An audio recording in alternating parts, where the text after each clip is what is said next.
जय हिंद दोस्तों। I Smith welcome you all in today lecture. तो दोस्तों ये अपना ज्योग्राफी रगड़ा सीरीज का लास्ट लेक्चर है और सेशन बहुत ही मज़ेदार होने वाला है, तो एंड तक जरूर बने रहना। और अपन ने लास्ट क्लास में 70 क्वेश्चन कर लिए थे, तो आज अपन स्टार्ट करेंगे 71 से। तो बिना देरी करते हुए करते हैं स्टार्ट क्लास को। अगर सेशन अच्छा लगे तो लाइक शेयर एंड सब्सक्राइब जरूर कर देना और जो जुड़े रहना हमारे यूट्यूब चैनल के साथ।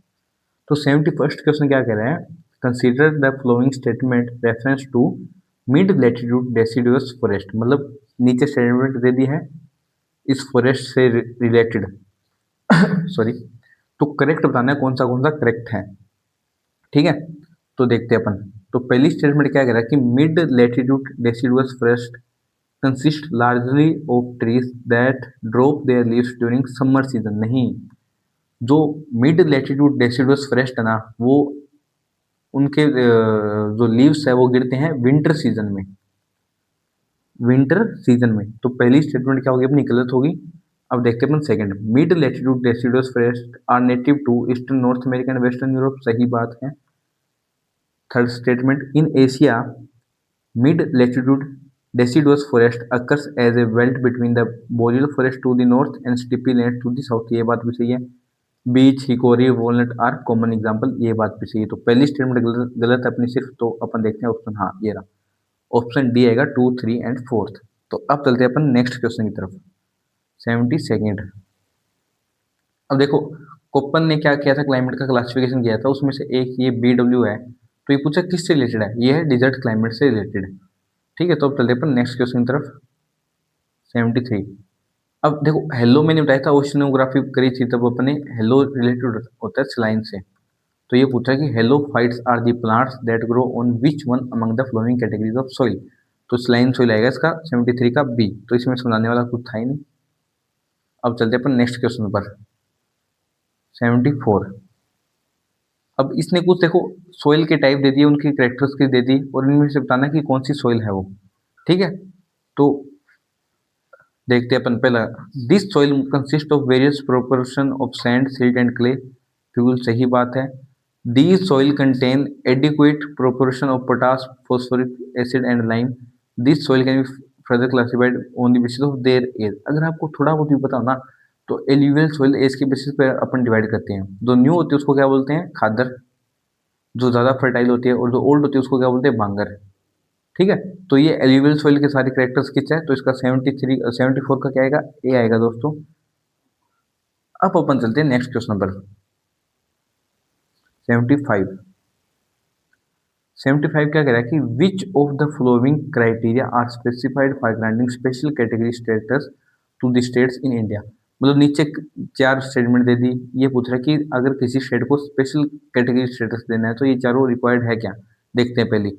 हिली एंड डिफिकल्ट ट्रेन, बिल्कुल सही बात है। अगर मान लो कोई स्टेट में हिली है और डिफिकल्ट ट्रेन है तो उसको अपने स्पेशल स्टेटस का क्राइटेरिया मान सकते हैं। बिल्कुल सही बात है। दूसरा है economic and infrastructure backwardness. Backwardness होगी तभी उसको क्या देंगे? ये स्टेटस देंगे। सही बात है। स्ट्रेटेजिक कोस्टल जोन, ये बात भी सही है। और sizeable share of tribal population, ये बात भी सही है। तो इसका क्या आएगा? डी आएगा। 1, 2, 3 एंड 4। अब चलते हैं अपन नेक्स्ट क्वेश्चन पर। 76। 76 क्या कह रहा है? सेंसस के रिगार्डिंग है। देखो, इंडिया में लॉर्ड मायो लेके आया था सेंसस को। तो लॉर्ड मायो को क्या बोलते हैं? Father of census. तो पहला सेंसस कब हुआ था इंडिया में? 1872। ये बात भी सही है। और 1881 से लेकर अपन हर 10 साल में क्या कराते हैं? सेंसस कराते हैं। तो ये बात भी है। तो इसका क्या आएगा? सी आएगा दोस्तों। 76 का सी। तो देख लेते हैं अपन। ये रहा, the first all India census कब हुआ था? 1872। एंड ये देखो 1872 में किसकी लीडरशिप में हुआ था? लॉर्ड मायो। और 1881 से क्या हो रहा है? रेगुलर सेंसस हो रहे हैं इंडिया में। तो ये अपना देख लिया अपने। अब चलते हैं नेक्स्ट क्वेश्चन पर। 77। 77, हाँ। अकॉर्डिंग टू सेंसस 2011, देखो 2011 के सेंसस के हिसाब से कौन सी स्टेटमेंट सही है? A person who can only read but can not right is not literate. ये बात क्या है? गलत है। वो लिटरेट माना जाता था 2011 के हिसाब से। तो पहली स्टेटमेंट होगी अपनी गलत। तो अब देखते हैं ऑप्शन बी की तरफ। A person age 7 years and above who can both read and write with understanding in any language is treated as literate। ये बात बिल्कुल सही है। तो 77 का क्या आएगा? बी आएगा दोस्तों। अब चलते हैं नेक्स्ट क्वेश्चन पर। 78। विच one of the flowing settlement around a lake, जो मान लो ये लेक होती है, लेक लगभग क्या होती है, गोल होती है, तो अगर यहाँ सेटलमेंट होगी इसके आर पार तो वो कौन सी होगी, सर्कुलर ही होगी। तो क्या आएगा 78 का सी आएगा दोस्तों। अब चलते हैं अपन नेक्स्ट क्वेश्चन पर 79।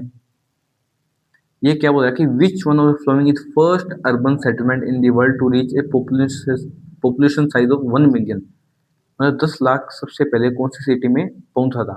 तो ये लगभग 1810 में पहुंचा था लंदन के अंदर। तो 79 का क्या आएगा दोस्तों, ए आएगा। आप चलते पड़े नेक्स्ट क्वेश्चन पर 80। Who among the following are responsible for demarcating the border between India and Pakistan during partition in 1947। ये तो बताने की भी जरूरत नहीं है, सर रेडक्लिफ, साइरल रेडक्लिफ ये बंदा था जिसने इंडिया और पाकिस्तान को बिना जाने से लाइन खींच कर डिवाइड कर दिया था। अब चलते पड़े नेक्स्ट क्वेश्चन पर 81। देखो इसने क्या दिया है कि अपने को आइलैंड और नेशन दे दिया और दूसरी तरफ टेक्टोनिक प्लेट दे दी है। तो ये पूछ रहा है कि किसका क्या है। देखो नॉर्थ अमेरिकन प्लेट किससे रिलेटेड है, कोमोरोस से, ठीक है, किससे रिलेटेड है, sorry sorry, north American plate है बेफिन आइलैंड से रिलेटेड। तो वन का क्या आएगा, टू आएगा। तो देखो टू कहाँ है, इन दो में, ठीक है। सेकंड है अफ्रीकन प्लेट रिलेटेड है कोमोरोस से, तो सेकंड का वन आएगा। तो ये रहा डी आएगा दोस्तों इसका। यूरेशियन प्लेट किससे रिलेटेड है, अपना कहाँ गया, अंडमान आइलैंड, और इंडो ईस्टर्न प्लेट है श्रीलंका से रिलेटेड। ये ऐसे आएगा, ठीक है। अब चलते हैं नेक्स्ट क्वेश्चन पर 82। ये क्या कह रहा है, विच one of the flowing biosphere reserve is spread over 3 states. Nilgiri आएगा दोस्तों। नीलगिरी ऐसा बायोस्फीयर रिजर्व है जो कर्नाटका, केरला एंड तमिलनाडु के यहाँ पे जंक्शन पे है, ठीक है। तो ये तीनों में फैला हुआ और ये यूनेस्को वर्ल्ड हेरिटेज साइट के अंदर भी आता है, ठीक है। अब चलते हैं नेक्स्ट क्वेश्चन की तरफ। हाँ, देखो ये कुछ अपने को कोई स्टेट है, ठीक है, उसके क्लू दे दिए, उसके फीचर्स दे दिए, ये पूछ रहा है कौन सा स्टेट है वो। इसको क्या बोलते हैं अपन, known as land of red river and blue hills, ठीक है, पहली बात। दूसरी, it contains 3 of 6 physiographic division, ठीक है, और it covers 2.39% of total area of land. तो इसका आएगा असम। असम में देखो तीनों माउंटेन भी मिलती है अपने को, ब्रह्मपुत्र प्लेन एरिया भी मिलता है, एंड एक और मिलता है, कौन सा डिवीजन मिलता है तो याद नहीं आ रहा मेरे को, यहाँ दे रखो, देखते हैं अपन। Assam is known as land of red river and blue hills due to is across Brahmaputra valley, ठीक है। Biggest state in north east India, 3 of 6 physiographic division, north Himalayas, north plain and Deccan plateau. हाँ, प्लेट्यू का देखो असम वाला area क्या आता है, Deccan plateau का पार्ट माना जाता है, तो ये इसका आएगा सी। अब चलते हैं नेक्स्ट क्वेश्चन की तरफ 84 की तरफ। 84 एस वेव के रिगार्डिंग है। तो they create trough and crest in the material through which they pass, बिल्कुल सही बात है, वो ट्रफ एंड क्रस्ट बना देती है। वो जो इनकी डायरेक्शन होती है वो परपेंडिकुलर होती है वेव डायरेक्शन के, ये बात भी बिल्कुल सही, तो दोनों बात सही है। एस वेव पी वेव से लेट पहुंचती है, इसी सेकेंडरी वेव बोला जाता है, ये सिर्फ और सिर्फ सॉलिड मीडियम से पास होती है। अब चलते हैं नेक्स्ट क्वेश्चन की तरफ 85। मेंढर की रिगार्डिंग ऐसे स्टेटमेंट पूछी है, तो देखो you saved bend in a river, बिल्कुल सही बात है। मेंढर कब होता है, मेच्योर स्टेज में होता है, तो यू सेव वैली में आता है वो, तो ये बात बिल्कुल सही है। And extremely tight meander is called a goose neck, ये बात भी सही है। And it is likely to become a cut off और oxbow lake after a flood, ये बात भी बिल्कुल सही है। Tectonic uplift can cause a river to continue down cutting along its meander course producing in size और entrench meanders, ये बात भी सही है। मेंढर क्या होता है, मान लो ये रिवर जा रही है, तो रिवर ऐसे ऐसे करके जाती है ना, उसको क्या बोलते हैं, मेंढर बोलते हैं। तो इसका तीनों स्टेटमेंट सही, तो 1 2 एंड 3 आएगा दोस्तों। अब चलते हैं अपन नेक्स्ट क्वेश्चन की तरफ 86। ये क्या बोल रहा है, ocean current are dominated by huge surface gyres that are driven by global surface wind, बिल्कुल सही बात है। Equatorial current move cold water, यही गलत हो गया। देखो इक्वेटर क्या होता है, 0 डिग्री होता है, जहाँ पे क्या होती है, टेम्परेचर ज़्यादा होता है पोल के मुताबिक। तो टेम्परेचर ज़्यादा होता है यहाँ पे क्या होगा, वार्म वाटर होगा, और इक्वेटोरियल करंट क्या करता है, वार्म वाटर को लेकर जाता है पोलर की तरफ। तो सेकंड स्टेटमेंट क्या अपनी गलत है, तो इसका आएगा स्टेटमेंट 1 एंड 1 करेक्ट, और स्टेटमेंट 2 इज फोर्थ। तो 86 का क्या आएगा दोस्तों, सी आएगा दोस्तों। अब चलते हैं अपन नेक्स्ट क्वेश्चन की तरफ 87। देखो इसने कुछ ब्रिज दे दिया और अपने को क्या पूछा, इनकरेक्ट पूछा है। तो अटल सेतु को अपन मुंबई ट्रांस हार्बर लिंक के नाम से जानते हो, ये लॉन्गेस्ट सी ब्रिज है, बिल्कुल सही बात है। चेनाब ब्रिज क्या, world highest railway arch bridge, ये बात भी सही है। भूपेन हजारिका सेतु लोहित रिवर के ऊपर है, ये बात भी सही है। और जो न्यू पम्बन ब्रिज है ना, वो वर्टिकल लिफ्ट है, क्या है, वर्टिकल लिफ्ट है। तो अपना क्या आएगा इसका, डी आएगा, ये रहा। ये क्या आर्क ब्रिज नहीं है, वर्टिकल लिफ्ट ब्रिज है। अब चलते हैं अपन नेक्स्ट क्वेश्चन की तरफ 88। 88 क्या करें दोस्तों, the Kyoto protocol specifically relates to which one of the following issues. कौन से इश्यू से रिलेटेड है क्योटो प्रोटोकॉल? Emission reduction. और ये कब आया था? 1997, ठीक है, 1997 में आया था ये रहा 1997 under the United nation framework convention on climate change. तो अब चलते हैं नेक्स्ट क्वेश्चन की तरफ, 89। तो 89 क्या कहता है कि इसने रिवर के रिगार्डिंग पूछा है। तो पहली स्टेटमेंट क्या था, Barak river head stream of मेघना rise in hills of Meghalaya. पहली स्टेटमेंट क्या निकलता, तो ये गया एंड ये गया।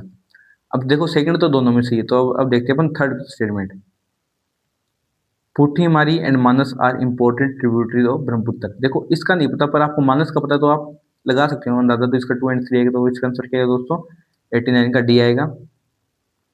अब चलते हैं नेक्स्ट क्वेश्चन की तरफ, 90। Mica is mainly used in electrical and electronics industry. तो 90 का क्या है दोस्तों? डी आएगा। अब चलते हैं नेक्स्ट क्वेश्चन की तरफ, 91।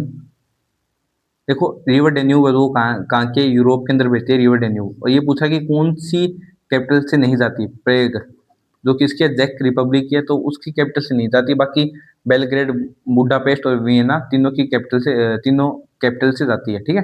तो अब चलते हैं नेक्स्ट क्वेश्चन की तरफ, 92। इसमें क्या पूछा है इसने? करेक्टली मैथ पूछा है। जो सियाचिन है वो नुब्रा वैली में नहीं आता, काराकोरम रेंज में आता है। तो पहला गलत है, पहला गलत है। तो देखो ऑप्शन में जाते हैं, तो ये गया और ये गया। तो अब इससे पता चल जाता है कि अपना तीसरा तो पक्का सही है। तो अब अपने को देखना है सेकंड। क्या देखना है दोस्तों? सेकंड देखना है। सॉरी सॉरी, सियाचिन क्या है? नुब्रा वैली में आता है। बाकी चुंगपुंग कुमाऊं गढ़वाल रीजन ये इसमें नहीं आता। सेकंड गलत है अपना, सेकंड गलत है। अब अपने अपने को देखना है फोर्थ। गेस्टरमम पीर पंचाल रेंज में नहीं आता। तो इसका क्या है दोस्तों? 92 का ए आएगा। अब इसका एनालिसिस देख लेते हैं। ये देखो सियाचिन नुब्रा वैली में, ठीक है। चुंग पर कहाँ है? पीर पंजाल में है। कंचनजंगा माउंट एवरेस्ट और गेस्टरबम काराकोरम, ये थोड़ा मिस मैच हो गया था मेरे से, तो उसके लिए माफी चाहूंगा। अब इसने पूछा हाईएस्ट माउंटेन इन अफ्रीका कौन सी है? किलिमिंजारो। यूरोप की कौन सी है? Mount Elbrus. एशिया की कौन सी है? माउंट एवरेस्ट, ठीक है। तो ये आप, और अंटार्कटिका के माउंट एनकागुआ, तो ये याद रखना, ठीक है। 94th, ये नोट करेक्टली मैच पूछ रहा है, तो ठीक है।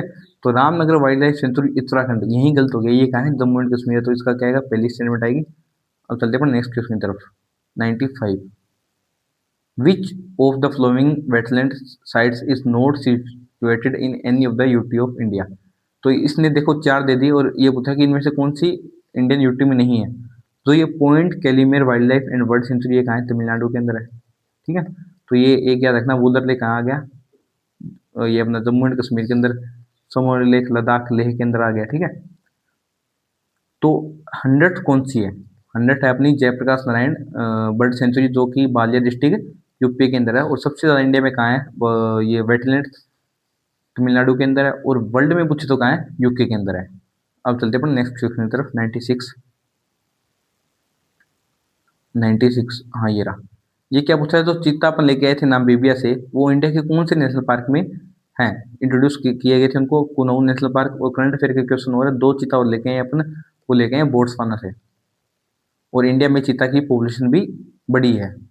अब चलते हैं अपन नेक्स्ट क्वेश्चन की तरफ दोस्तों, 97। अब इसने कुछ देखो क्लाउड की करेक्टरिस्टिक्स दे दी, और अपने को पता करना है कौन सा है वो।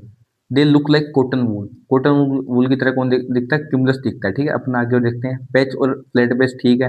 वो 4 से 7 किलोमीटर हाइट, ठीक है। तो इसका क्या आएगा? क्यूमुलस आएगा। देखो निम्बस क्या होते हैं? डार्क कलर के होते हैं। और सीरस क्या होते हैं? सबसे ऊपर होते हैं, ये लगभग 13 किलोमीटर के करीब होते हैं, ठीक है। तो ये फिदर शेप में होते हैं। तो इसका 97 का क्या आएगा दोस्तों? बी आएगा, क्यूमुलस। अब चलते हैं नेक्स्ट क्वेश्चन की तरफ, 98। ये क्या पूछ रहा है? इंडियन मेट्रोलॉजिकल डिपार्टमेंट के बारे में पूछ रहा है, उसके फीचर्स के बारे में। वो क्या कहता है कि क्लाउड बर्स्ट के इसने फीचर्स दे दिए। ये पूछ रहा है कि इंडियन मेट्रोलॉजिकल डिपार्टमेंट ने दिए हैं तो फीचर्स क्लाउड बर्स्ट के, वो सही है नहीं। Heavy precipitation in short period of time in A limited geographical area, ठीक बात। It occurs generally during monsoon period, हाँ लगभग जो अपना क्लाउड बर्स्ट होता है, जो बादल पड़ते हैं, वो मानसून पीरियड में ही होते हैं ज़्यादातर, ठीक है। जो ट्रिगर करता है फ्लैश फ्लड और लैंडस्लाइड को, तो दोनों बातें बिल्कुल सही। तो 98 का क्या आएगा दोस्तों? सी आएगा। अब चलते हैं अपन 99 क्वेश्चन की तरफ, और आज की क्लास का सेकंड लास्ट क्वेश्चन। ये क्या बोल रहे हैं कि in sun earth system the sun earth and Lagrange point L4 form. ये क्वेश्चन सिर्फ एक बार पूछा गया और ये टफ क्वेश्चन है, तो लगभग जो जिसने पढ़ा ना जेन्युइनली तो उसको भी नहीं है, तो कोई दिक्कत वाली बात नहीं है। तो ये क्या फॉर्म करता है, इक्वेटोरियल ट्रायंगल फॉर्म करता है। आज की क्लास का दोस्तों लास्ट क्वेश्चन 100। अब ये क्या पूछ रहा है कि इसने कुछ प्लेनेट के बारे में स्टेटमेंट दे दिया, करेक्ट पूछ रहा है। तो देखते हैं। पहली बार स्टेटमेंट क्या है कि मरकरी हैज नो एटमॉस्फेयर, बिल्कुल सही बात है। विनस हैज टू मून्स, ये सेकंड गलत है अपना, तो ये गया ये गया, और फर्स्ट सही, तो आप डी की तरफ सीधा जा सकते हो। तो दोस्तों ये हो गए अपने 100 के 100 क्वेश्चन कंप्लीट। उम्मीद करता हूँ आपने पहली दोनों क्लासेस देखी है और ये ज्योग्राफी रगड़ा सीरीज की लास्ट क्लास है। तो पढ़ते रहिए और सीडीएस देखो, हम ऐसे ही करके सभी सब्जेक्ट करेंगे 3 लेक्चर के अंदर। जैसे पॉलिटी आएगी तो वो 3 लेक्चर में आएगी, कोई भी सब्जेक्ट आएगा आगे वो 3 लेक्चर में आएगा। और जो हमारी क्लास होगी ना उसकी ड्यूरेशन भी हम कम रखते हैं। हम कोशिश करते हैं कि 15 से लगभग 20 से 25 मिनट के बीच में हमारी क्लास की ड्यूरेशन रहे। और आपको जल्दी इंग्लिश के लेक्चर भी मिलने वाले हैं। तो तब तक क्लास देखिए और बताइए कैसी लगी आपको आपको आपको क्लास। और हमारा टेलीग्राम भी ज्वाइन कर लेना, डिस्क्रिप्शन बॉक्स में आपको लिंक मिल जाएगा। जय हिंद दोस्तों।